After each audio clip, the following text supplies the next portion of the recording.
Hello again, welcome to my channel, Share Your Story, Ronnie Harabel. Kamusta po kayo aking mga kaibigan na patuloy nating magkwentuhan na naman po at kunin ko muna ang inyong mga oras. Dahil sa oras nito ay mayroon po tayong pag-uusapan na naman po ay ano kaya ang ating pag-uusapan? Okay, ang ating pag-uusapan po tungkol ay na naman, ay patungkol na naman po sa corruption. Let us talk about corruption. Yes, hindi na po natin pagpatagalin ito dahil po sa panibago nating pag-uusap ay excited po ako ngayon. Dahil alam niyo po kasi titingnan natin no, ang mga mayroon pong dalawang klaseng pag-usapan natin, yung less corruption at talagang yung corruption po talaga no, sa buong mundo. At alam nyo ba na yung ating Pilipinas sa Asian, no, sa Asian countries, out of 180 countries ay number 114 po tayo. Oh no. 114 no, na corruption. That is anyway, papasokin muna natin si Manguan. Manguan, ano ba yung iyong ikukwento sa amin ngayon? Sige nga. Paano po ninyo matitiyak na hindi kayo magnanakaw? Wala akong kukunin. Kasi sanay na akong wala.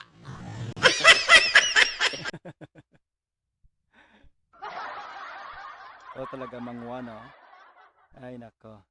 Ganun po talaga. Siyempre, that's part of politika. Alright. Diba? So, ano pa? Mayroon ka pa bang sasabihin? Sige nga, papakinig naman po, Mang Juan. Ano ba yung pananaw po sa pagdating po sa politika? Okay, pasok ulit. Ano tingin nyo sa korupsyon? Pinakamasarap na pulutan sa politika. Lahat gustong tikman.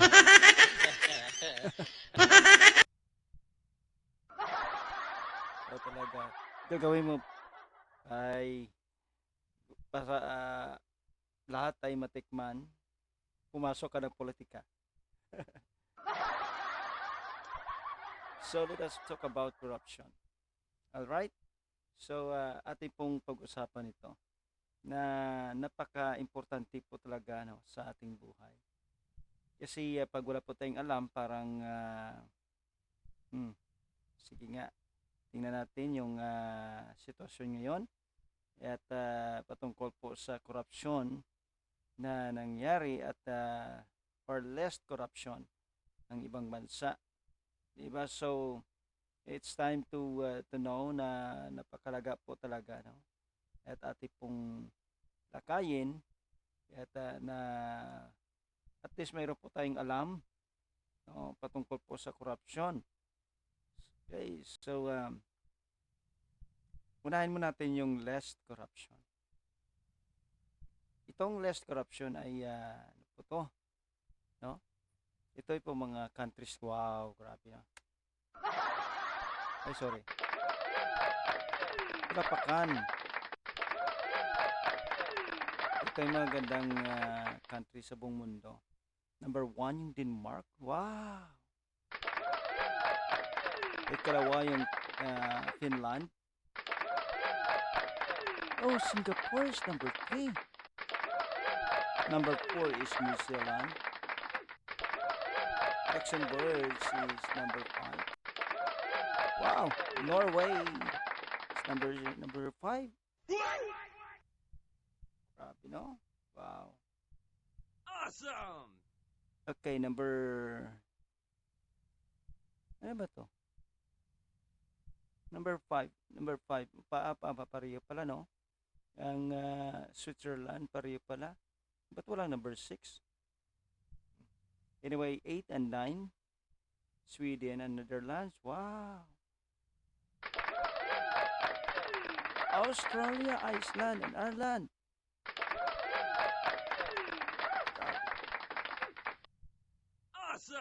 Yan po ang mga sa buong mundo, no, na mga talagang less corrupt countries. Number 3, Singapore, no? Palakpakan naman natin yan. So, pasok naman kaya ang atin, ano naman po yung mga corruption, no? Sa most corrupt countries. Ito po ay sinabi ko kanina, yung atin po, no, ang Pilipinas ay 114 out of 180 countries in, no? No, di ba? So 180 countries is number 14 tayo. So dito po natin nakikita ang rank, no, is pinaka worst 180 South Sudan. Oh no. Grabe. Number 1 ang South Sudan. 179 ang Somalia. Venezuela. 170. Grabe pala ka. Ano to, no? Grabe pala ka. Ano din pala ang Venezuela. Syria. Oh. 173 ang Equatorial Guinea. Eritrea, mga hindi ko lalayata itong mga country. Libya, Yemen. Oh, Nicaragua. North Korea. Grabe pala, no? Ganito pala ka-corrupt, no? Sudan. Oh, ang 171 Sudan sa North Korea. So ang atin is ang Philippines is 114 out 180 countries. Grabe.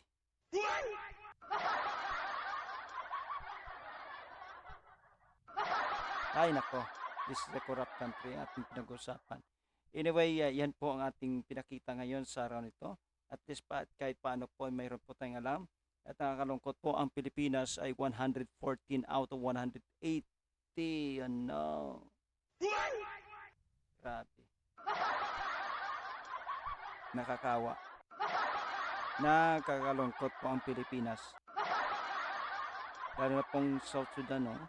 Pinaka-last talaga siya. Ay, grabing politika.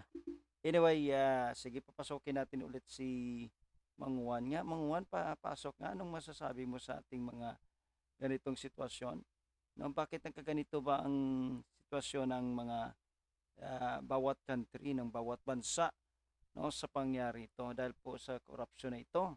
Sige nga, pakinggan nga natin si Mang Juan. Mang Juan, pasok ulit. Come on. Sino po sa mga politiko ang hinahangaan nyo? Yung marunong mag-magic test, nawawala yung bet, pero ang yaman lumilitaw.